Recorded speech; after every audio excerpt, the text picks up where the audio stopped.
Hello everyone, जय हिंद। Welcome to my channel live तक जीएस। आज हम आपको बीटीएससी यानी कि बिहार तकनीकी सेवा आयोग Bihar ANM auxiliary nursing midwifery का एमसीक्यूज प्रश्न का डिस्कशन करवाऊंगी। कल मैं हेल्थ प्रमोशन सब्जेक्ट से 150 प्रश्न का डिस्कशन करवाई थी और आज मैं उससे आगे करवाऊंगी। तो जिन लोगों ने वह 150 प्रश्न नहीं देखा है वह प्लेलिस्ट में जाकर जरूर देख लें। आज इससे आगे मैं रिवीजन करवाने जा रही हूँ। यह एएनएम की परीक्षा के लिए बहुत ही महत्वपूर्ण होगा और जैसा कि आप सबको पता है कि एएनएम की परीक्षा अगले ही महीने जनवरी में 3 पालियों में होने वाली है। 5 जनवरी, 11 जनवरी और 12 जनवरी को। तो समय बहुत कम बचा है। आप लोग तैयारी में जोर शोर से लग जाइए। हम एएनएम की परीक्षा की ध्यान में रखते हुए इस वीडियो को बनाए हैं, इसलिए आप लोग इस वीडियो को 2 से 4 बार जरूर देखिए। तो चलिए स्टार्ट करेंगे हम 151 प्रश्न से। दीर्घकालीन कठिन परिश्रम के पश्चात मांसपेशियों में होने वाली थकान किस कारण से अनुभव होती है? दीर्घकालीन कठिन परिश्रम के पश्चात मांसपेशियों में होने वाली थकान किस कारण से अनुभव होती है? तो इसका उत्तर हो जाएगा option number D, lactic acid का निर्माण से मांसपेशियों में होने वाली थकान का अनुभव होता है। आगे देखेंगे, कहाँ पाचन एवं श्वसन अंग एक दूसरे को अतिक्रम करता है? कहाँ पाचन एवं श्वसन अंग एक दूसरे को अतिक्रम करता है? तो इसका उत्तर हो जाएगा ऑप्शन नंबर ए, स्वर यंत्र में। अगला प्रश्न है, फेफड़ों की कुल वायु क्षमता कितना होती है? फेफड़ों की कुल वायु क्षमता कितना होती है? तो इसका उत्तर हो जाएगा ऑप्शन नंबर बी, 6 से 8 लीटर फेफड़ों की कुल वायु क्षमता होती है।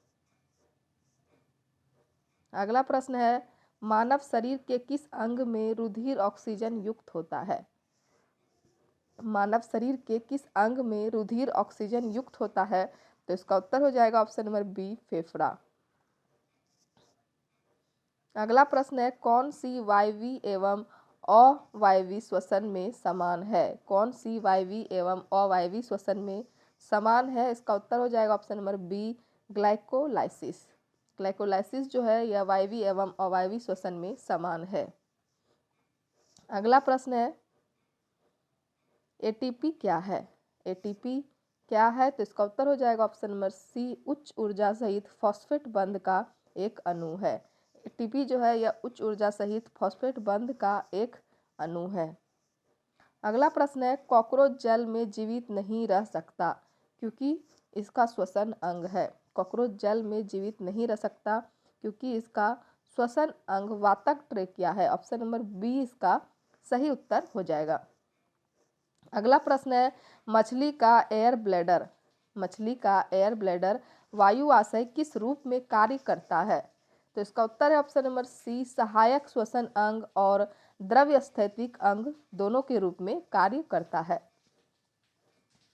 अगला प्रश्न है, किस प्रक्रिया द्वारा श्वसन के दौरान किस प्रक्रिया द्वारा श्वसन के दौरान गैसें रुधिर में प्रवेश करती है और फिर उसे छोड़ती है? तो इसका उत्तर हो जाएगा ऑप्शन नंबर सी, विसरण और सक्रिय परिवहन के द्वारा। अगला प्रश्न है, लंबे समय की कसरत का मुख्य ईंधन क्या होता है? लंबे समय की कसरत का मुख्य ईंधन क्या होता है? तो इसका उत्तर हो जाएगा ऑप्शन नंबर ए, वसा। अगला है, अंडे से नया निकला टेडपोल किसके माध्यम से श्वास लेता है? अंडे से निकला नया टेडपोल जो है यह किसके माध्यम से श्वास लेगा? तो इसका उत्तर हो जाएगा ऑप्शन नंबर सी, भीतरी गलफरों से यह सांस लेता है। अगला प्रश्न है, कौन सी शिरा फेफड़ों से हृदय में शुद्ध रक्त लगाती है?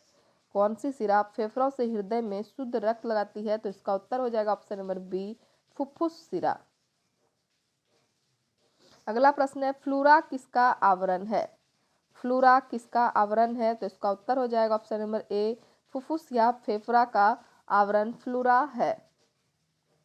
अगला प्रश्न है, निम्नलिखित में से एक एंजाइम का स्रावन ईस्ट द्वारा होता है जो किण्वन के लिए उत्तरदायी है? निम्नलिखित में से एक एंजाइम का स्रावन ईस्ट द्वारा होता है जो किण्वन के लिए उत्तरदायी है। वह कौन सा एंजाइम है? तो इसका उत्तर हो जाएगा ऑप्शन नंबर डी, जाइमेज। अगला प्रश्न है, मानव शरीर में कंठ क्या होता है? मानव शरीर में जो कंठ होता है वह क्या होता है? तो इसका उत्तर हो जाएगा option number C, voice box होता है। वॉइस बॉक्स को हम लोग कंठ भी कहते हैं। अगला प्रश्न है, वयस्कों में सामान्य रूप से दिल के धड़कने की दर क्या होती है? वयस्कों में समान रूप से दिल के धड़कने की दर क्या होती है? तो इसका उत्तर हो जाएगा ऑप्शन नंबर ए, 72 से 80 धड़कन पर मिनट। 72 से 80 धड़कन पर मिनट वयस्कों में समान रूप से दिल धड़कने की दर होती है। अगला प्रश्न है, मानव श्वसन में क्या छोड़ा जाता है? मानव श्वसन में कौन से गैस छोड़े जाते हैं? तो इसका उत्तर है option number B, option number D, carbon dioxide. मानव श्वसन में कार्बन डाइऑक्साइड छोड़े जाते हैं। अगला प्रश्न है, गले का एक फैला हुआ हिस्सा जो लड़कों में आवाज बॉक्स बढ़ाने के लिए जिम्मेदार होता है उसको क्या कहते हैं? गले का एक फैला हुआ हिस्सा जो लड़कों में आवाज बॉक्स बढ़ाने के लिए जिम्मेदार होता है उसे क्या कहते हैं? तो इसका उत्तर है ऑप्शन नंबर डी, एडम का शेप कहते हैं। अगला प्रश्न है, निम्नलिखित में से छोड़े गए श्वसन में शामिल होता है? निम्नलिखित में से छोड़े गए श्वसन में शामिल होता है? तो इसका उत्तर है ऑप्शन नंबर डी, नाइट्रोजन। अगला प्रश्न है, श्लेष्मा झिल्ली की सूजन को कहा जाता है? श्लेष्मा झिल्ली की सूजन को क्या कहा जाता है? तो इसका उत्तर है ऑप्शन नंबर ए, ब्रोंकाइटिस कहा जाता है। श्लेष्मा झिल्ली की सूजन को ब्रोंकाइटिस कहा जाता है। अगला प्रश्न है, हमारे फेफड़ों में कोशिकाएं होती है? हमारे फेफड़ों में कोशिकाएं कितना होती है? तो इसका उत्तर है ऑप्शन नंबर डी, 600 मिलियन कोशिकाएं होती है। अगला है, मनुष्य में पाए जाने वाले श्वसन पिगमेंट है? मनुष्य में पाए जाने वाले श्वसन पिगमेंट कौन सा है? तो इसका उत्तर हो जाएगा option number D, haemoglobin. Haemoglobin जो है यह मनुष्य में पाए जाने वाले श्वसन पिगमेंट है।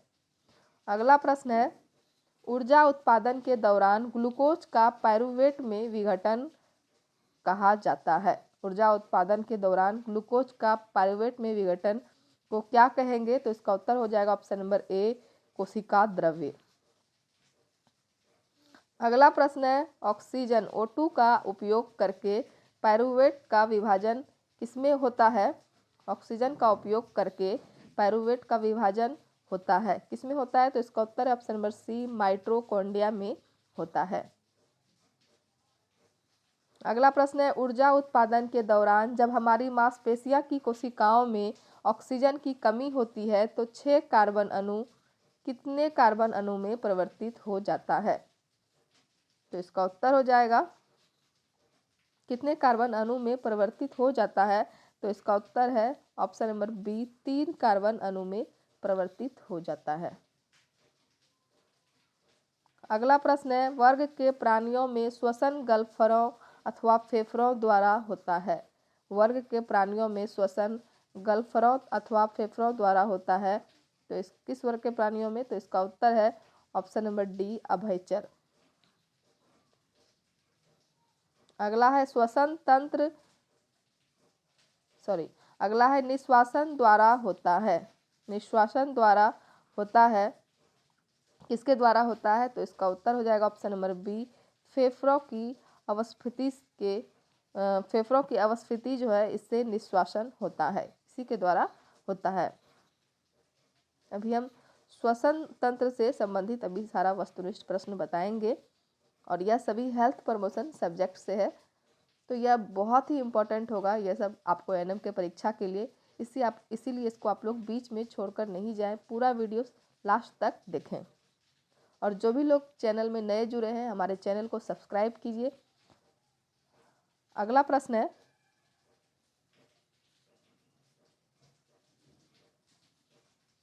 निम्नलिखित में से कौन ऑक्सीजन युक्त और ऑक्सीजन रहित निम्नलिखित में से कौन ऑक्सीजन युक्त और ऑक्सीजन रहित रक्त के मिश्रण के प्रवाह को सहन कर सकता है? तो इसका उत्तर हो जाएगा ऑप्शन नंबर सी, मेढक। मेढक जो है ऑक्सीजन युक्त और ऑक्सीजन रहित रक्त के मिश्रण के प्रवाह को सहन कर सकता है। अगला प्रश्न है, किससे श्वसन के दौरान ऊर्जा प्राप्त होती है? किससे श्वसन के दौरान ऊर्जा प्राप्त होती है? तो ग्लूकोज के जलने से श्वसन के दौरान ऊर्जा प्राप्त होती है। ऊर्जा का उपयोग करते हुए पायरुविक का अपघटन कहाँ होता है? ऊर्जा का उपयोग करते हुए पायरुविक का अपघटन कहाँ होता है? तो इसका उत्तर हो जाएगा ऑप्शन नंबर सी, माइटोकॉन्ड्रिया में होता है। अगला प्रश्न है, मानव शरीर में श्वसन वर्णक है। मानव शरीर में श्वसन वर्णक क्या है? तो इसका उत्तर हो जाएगा ऑप्शन नंबर बी, हीमोग्लोबिन है। अगला प्रश्न है, कीट का उत्सर्जित पदार्थ है। कीट का उत्सर्जित पदार्थ कौन सा है? तो इसका उत्तर है option number C, uric acid. कीट का उत्सर्जित पदार्थ यूरिक एसिड है। अगला है, सभी कीट होते हैं। सभी कीट क्या होते हैं? तो इसका उत्तर है ऑप्शन नंबर सी, यूरिकोटैलिक। सभी कीट यूरिकोटैलिक होते हैं। अगला प्रश्न है, उत्सर्जन एक्सक्रीशन की इकाई क्या है? उत्सर्जन की इकाई क्या है? तो इसका उत्तर हो जाएगा ऑप्शन नंबर सी, नेफ्रॉन। वृक्क किडनी की खराबी के कारण रक्त में यूरिया की मात्रा बढ़ने को क्या कहते हैं? तो इसका उत्तर है ऑप्शन नंबर सी, यूरोक्रोमिया। किडनी की खराबी के कारण रक्त में यूरिया की मात्रा बढ़ने को क्या कहते हैं? तो इसका उत्तर हो जाएगा यूरोक्रोमिया।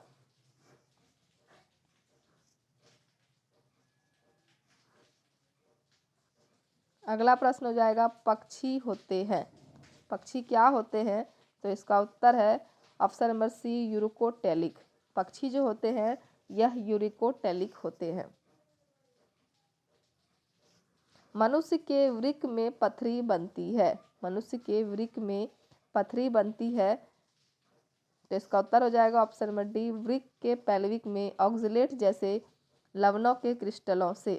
कैसे पथरी बनती है? वृक्क के पैल्विक में ऑक्सलेट जैसे लवणों के क्रिस्टलों से। ऑप्शन नंबर डी इसका सही उत्तर हो जाएगा। अगला प्रश्न है, किडनी की समस्या के रोगियों के अपोहन, मतलब डायलिसिस जो होता है उसको अपोहन कहते हैं। किडनी की समस्या के रोगियों के अपोहन की प्रक्रिया में कौन से तत्व का प्रयोग सम्मिलित है? तो इसका उत्तर हो जाएगा ऑप्शन नंबर सी, परासरण। अगला प्रश्न है, मानव शरीर में वृक्क किडनी निम्नलिखित में से किस प्रणाली का भाग है? मानव शरीर में वृक्क निम्नलिखित में से किस प्रणाली का भाग है? तो इसका उत्तर है ऑप्शन नंबर ए, वरित मूत्र संबंधी प्रणाली जो है इसका भाग है।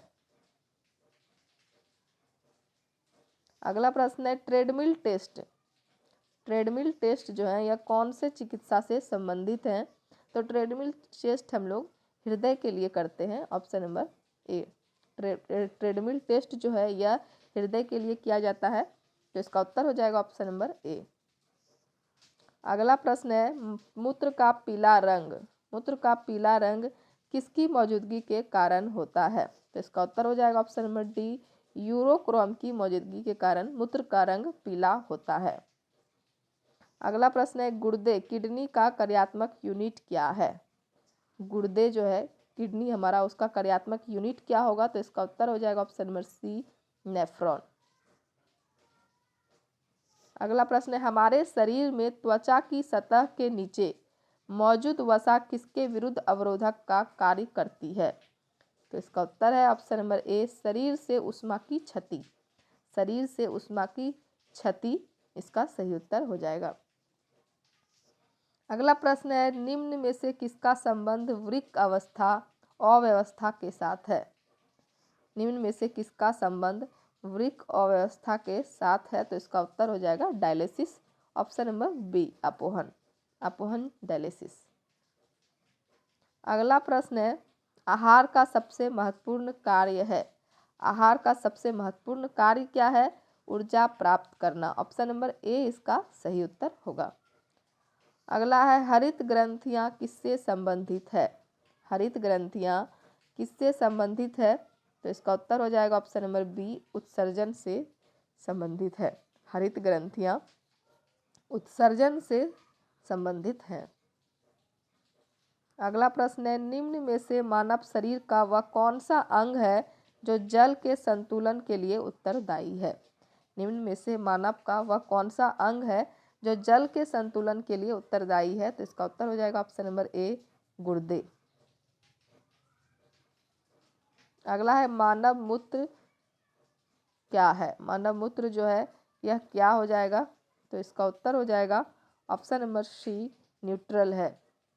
एसिडिक और बेसिक दोनों है, तो इसलिए इसका उत्तर हो जाएगा ऑप्शन नंबर सी, न्यूट्रल। मानव मूत्र न्यूट्रल है। अगला है, वृक्क के आकार की द्वार कोशिकाएं किसमें होती है? वृक्क के आकार की द्वार कोशिकाएं किसमें होती है? तो इसका उत्तर है ऑप्शन नंबर सी, उपयुक्त दोनों में होती है। द्विबीजी पादपों में और एक बीजी पादपों में, दोनों में वृक्क के आकार के द्वारा कोशिकाएं होती है। वृक्क के आकार के द्वारा कोशिकाएं द्विबाजी पादपों में होती है और एक बीजी पादपों में, तो इसका उत्तर है ऑप्शन नंबर सी, उपयुक्त दोनों में। अगला प्रश्न है, मेढक के वृक्क किस प्रकार के होते हैं? मेढक का जो किडनी होता है वह किस प्रकार के होते हैं? तो इसका उत्तर है ऑप्शन नंबर सी, आदि वृक्क प्रकार के होते हैं। अगला प्रश्न है, नेफ्रोलॉजी नेफ्रोलॉजी के साथ जुड़ा हुआ है। नेफ्रोलॉजी के साथ क्या जुड़ा हुआ है? देखिए, इसमें हमारा 4 ऑप्शन दिया हुआ है, जिगर, फेफड़ा, गुर्दा और ग्रहणी। तो नेफ्रोलॉजी के साथ हमारा गुर्दा जुड़ा हुआ है, किडनी जुड़ा हुआ है, तो ऑप्शन नंबर सी इसका सही उत्तर होगा। अगला है, शरीर का कौन सा अंग खून के शुद्धिकरण से संबंधित है? शरीर का कौन सा अंग खून के शुद्धिकरण से संबंधित है? तो इसका उत्तर है गुर्दा। ब्लड का जो प्यूरिफिकेशन होता है यह हमारा किडनी करता है, तो इसलिए इसका उत्तर हो जाएगा ऑप्शन नंबर सी, गुर्दा। अगला है, निम्नलिखित में से कौन सा पथरी किडनी स्टोन के गठन का कारण नहीं है? तो पहला है, अधिक पानी पीना, यह तो कारण है ही नहीं। दूसरा, डायबिटीज मेलिटस, यह कारण नहीं है। ऑक्सलेट से भरपूर नट्स, निम्नलिखित में से कौन सा पथरी के गठन का कारण नहीं है, इसमें पूछ रहा है। तो कारण ये डायबिटीज मेलिटस जो है यह कारण है, इससे किडनी स्टोन हो सकता है। ऑक्सलेट से भरपूर नट्स लेना, इससे भी किडनी स्टोन हो सकता है। और पथरी बनाने वाले खाद्य पदार्थों का अधिक सेवन करना। तो कारण इसमें क्या नहीं है? तो ऑप्शन नंबर 1 जो है, अधिक पानी पीना, यह पथरी बनाने का कारण नहीं हो सकता है। बाकी इससे तो पथरी हमको लगता है इसका पथरी और कम हो जाएगा, अगर अधिक पानी पिएंगे तो पथरी इससे कमेगा। तो इसका उत्तर हो जाएगा ऑप्शन नंबर ए। अगला प्रश्न है, निम्नलिखित में से कौन सा अंग मनुष्य के उत्सर्जन तंत्र का अंग नहीं है? निम्नलिखित में से कौन सा अंग मनुष्य के उत्सर्जन तंत्र का नहीं है? तो इसका उत्तर है ऑप्शन नंबर सी, गर्भाशय। बाकी यह गुर्दा, मूत्रवाहिनी, मूत्रमार्ग, यह सब उत्सर्जन तंत्र के अंग हैं। और गर्भाशय जो है यह तो हमारा रिप्रोडक्टिव सिस्टम का अंग है, तो इसलिए इसका उत्तर हो जाएगा ऑप्शन नंबर सी, गर्भाशय। अगला प्रश्न है, डैश मांसल नलिकाएं होती है जो मूत्र को गुर्दे से मूत्राशय की तरफ आगे धकेलती है? तो इसका उत्तर हो जाएगा ऑप्शन नंबर बी, मूत्रवाहिनी। मूत्रवाही मांसल नलिकाएं होती है जो मूत्र को गुर्दे से मूत्राशय की तरफ आगे धकेलती है। अगला प्रश्न है, मानव नरों में मूत्र और वीर्य के प्रवाह के लिए एक ही अनाग है, उसे क्या कहते हैं? तो उसका उत्तर हो जाएगा ऑप्शन नंबर सी, मूत्र मार्ग। मानव नरों में मूत्र और वीर्य के प्रवाह के लिए एक ही मार्ग है, यहाँ पे अनाग नहीं होके मार्ग हो जाएगा। तो मूत्र के लिए एक ही मार्ग है, उस मार्ग को क्या कहते हैं? तो इसका उत्तर है मूत्र मार्ग, ऑप्शन नंबर सी। अगला प्रश्न है, मनुष्य के गुर्दे के निस्पंदन की इकाइयों को क्या कहते हैं? तो इसका उत्तर है ऑप्शन नंबर सी, नेफ्रॉन्स कहते हैं।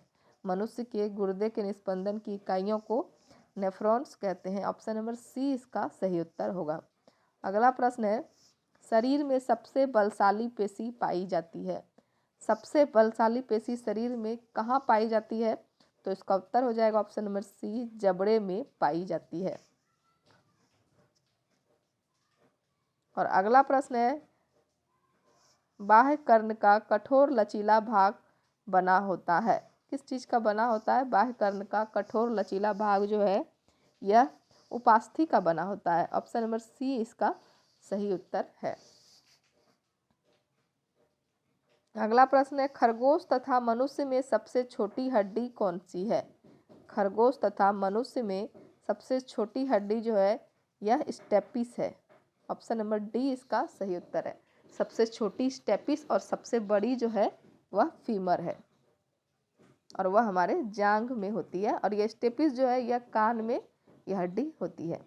अगला प्रश्न है, टिबिया अस्थि किसमें होती है? टिबिया अस्थि जो है यह कहाँ पर होती है? तो इसका उत्तर हो जाएगा ऑप्शन नंबर सी, पैर। पैर में टिबिया अस्थि होते हैं।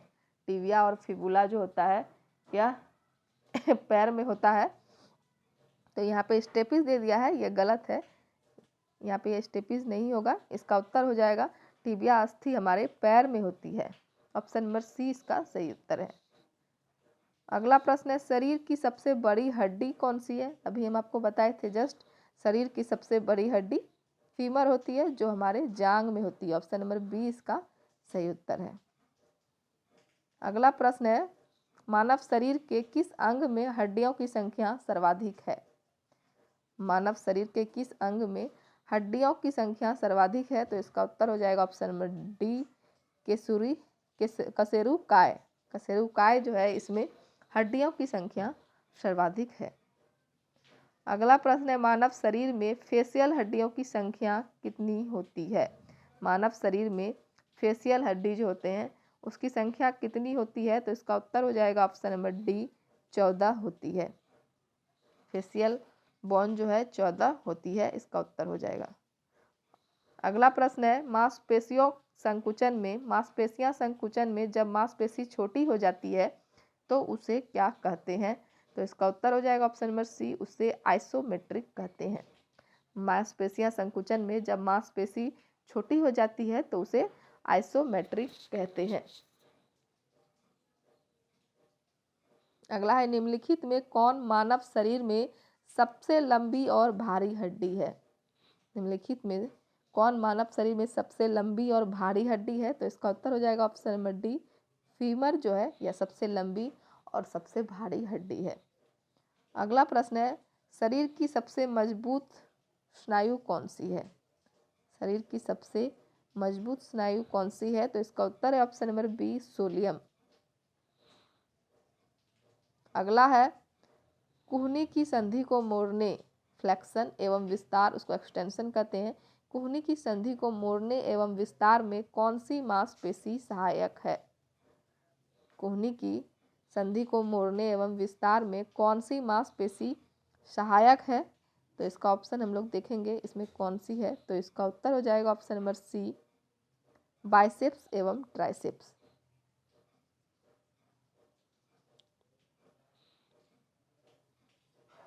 अगला है, मांसपेशियों में किस तत्व के पर्याप्त होने से खिलाड़ी देर तक नहीं थकता है?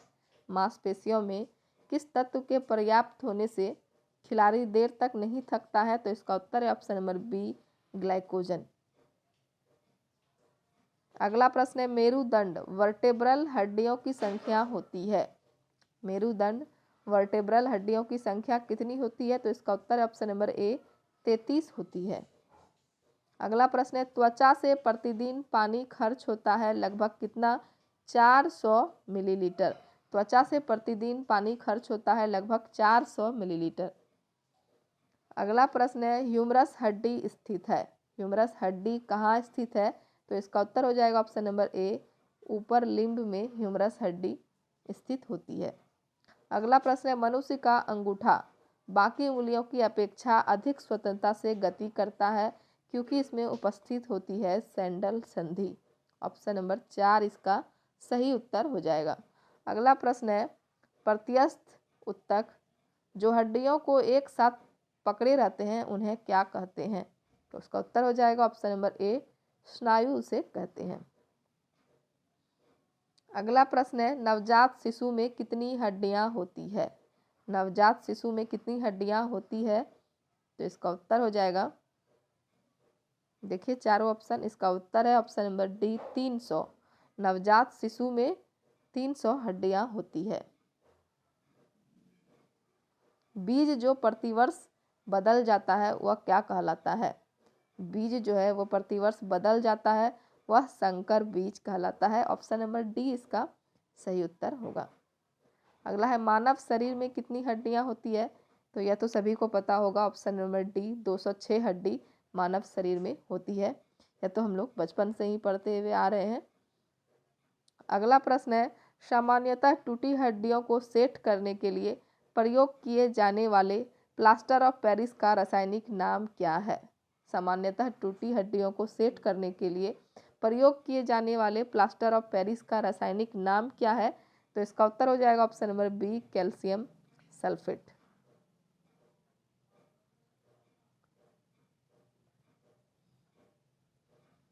अगला प्रश्न है, कैल्शियम की आवश्यकता निम्नलिखित में से किस निमित्त है? कैल्शियम की आवश्यकता निम्नलिखित में से किस निमित्त है? तो इसका उत्तर हो जाएगा ऑप्शन नंबर सी हड्डियों के विकास के लिए। आगे देखेंगे, मानव शरीर में सबसे छोटी हड्डी कौन सी है? मानव शरीर में सबसे छोटी हड्डी कौन सी है? तो इसका उत्तर हो जाएगा ऑप्शन नंबर सी स्टेपिज, जो कि कान की हड्डी है। अगला प्रश्न है, ऑस्टियोपोरोसिस किस अंग से संबंधित है? ऑस्टियोपोरोसिस जो है यह किस रोग से संबंधित है? सॉरी, अंग नहीं, किस रोग से। ऑस्टियोपोरोसिस किस रोग से संबंधित है? तो इसका उत्तर हो जाएगा हड्डी के रोग से संबंधित है। ऑस्टियोपोरोसिस जो है यह हड्डी के रोग से संबंधित है। यहाँ पे दिल दे दिया है, यह गलत है, ये नहीं होगा। हड्डी इसका सही उत्तर होगा। ऑस्टियोपोरोसिस हड्डी के रोग से संबंधित है। अगला है, निम्नलिखित में से कौन सी एक अक्षीय हड्डी नहीं है? निम्नलिखित में से कौन सी एक अक्षीय हड्डी नहीं है? इसका उत्तर है ऑप्शन नंबर सी कंधा। अगला प्रश्न है, निम्नलिखित में से रीढ़ की हड्डी वाला वर्टिब्रेट जीव कौन सा है? निम्नलिखित में से रीढ़ की हड्डी वाला वर्टिब्रेट कौन सा है? तो इसका उत्तर हो जाएगा ऑप्शन नंबर ए कीवी।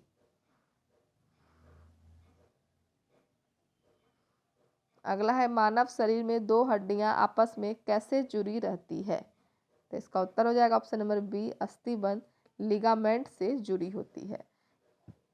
मानव शरीर में दो हड्डियां आपस में लिगामेंट से जुड़ी होती है।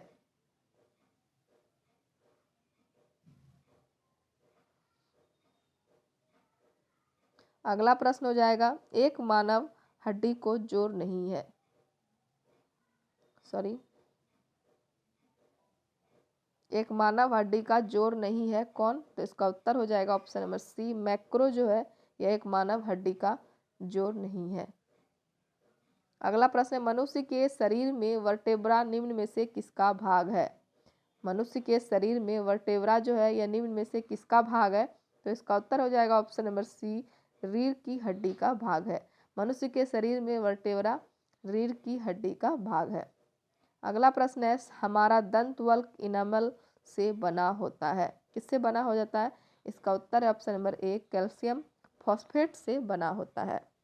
इनामल जो है हमारा कैल्शियम फॉस्फेट से बना होता है।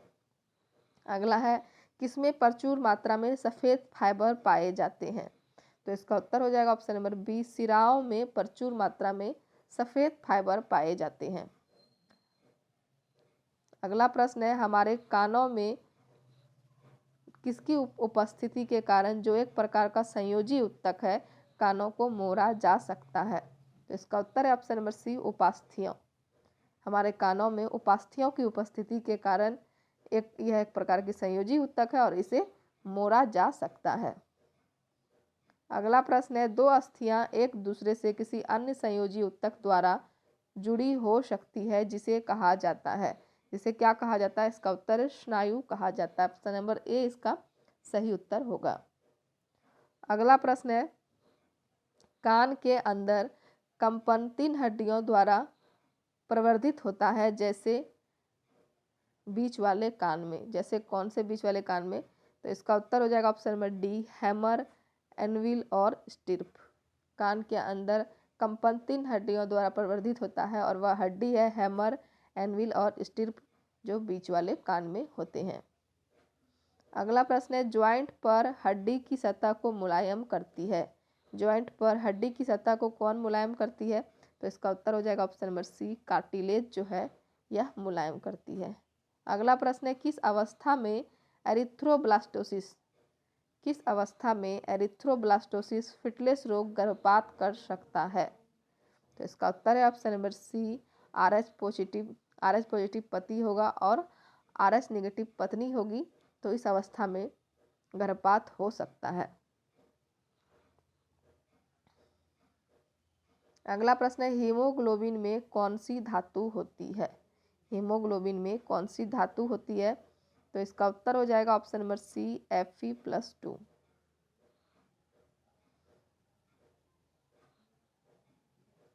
अगला प्रश्न देखेंगे, रुधिर वर्ग के व्यक्ति का रुधिर दिया जा सकता है। AB रुधिर वर्ग के व्यक्ति का रुधिर दिया जा सकता है AB को। ऑप्शन नंबर सी इसका सही उत्तर होगा। AB रुधिर वर्ग के व्यक्ति का रुधिर AB को दिया जाता है। अगला प्रश्न है, विलियम हार्वे किसकी खोज के लिए प्रसिद्ध है? विलियम हार्वे जो है यह किसकी खोज के लिए प्रसिद्ध है? तो इसका उत्तर हो जाएगा ऑप्शन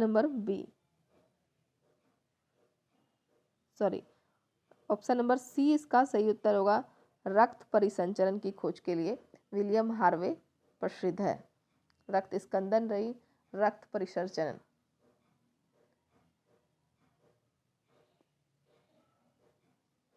अगला प्रश्न है, एंटीजन क्या है?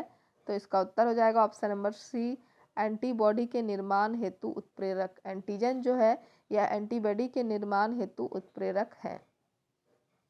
अगला प्रश्न है, पिता ए रुधिर वर्ग और माता बी वर्ग की है। पिता ए रुधिर वर्ग और माता बी वर्ग की हो तो इसकी संतानों में कौन सा रुधिर वर्ग संभव है? तो इसका उत्तर हो जाएगा option number D, A, B, O और AB चारों संभव है।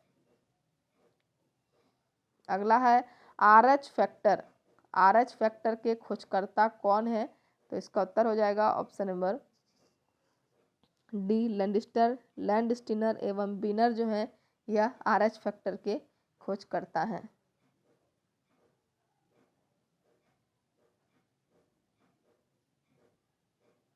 अगला है, ऊंचाई पर मनुष्य में लाल रुधिर कणों की संख्या बढ़ जाती है। ऊंचाई पर मनुष्य में लाल रुधिर कणों की संख्या बढ़ जाती है क्योंकि वहाँ ऑक्सीजन कम होता है। ऑप्शन नंबर बी इसका सही उत्तर होगा। ऊंचाई पर मनुष्य में लाल रुधिर कणों की संख्या बढ़ जाती है क्योंकि वहाँ ऑक्सीजन कम होता है। ऑप्शन नंबर बी इसका सही उत्तर। और यह हमारा अंतिम प्रश्न था। इसको अब वीडियो हम समाप्त करेंगे यहीं से और कल हम इससे आगे डिस्कशन करेंगे। आज हम यहीं 250 तक देखें। तो चलिए वीडियो समाप्त करते हैं। उम्मीद करते हैं कि वीडियो आप लोग को पसंद आया होगा। वीडियो अगर पसंद आया तो वीडियो को लाइक कीजिए, कमेंट कीजिए और ज़्यादा से ज़्यादा शेयर कीजिए ताकि सभी ANM छात्राओं के पास हमारा वीडियो पहुंच सके और उन्हें इस वीडियो से मदद मिल सके, इस वीडियो का वो लाभ उठा सकें। तो चलिए मिलते हैं अगले वीडियो में, तब तक के लिए धन्यवाद।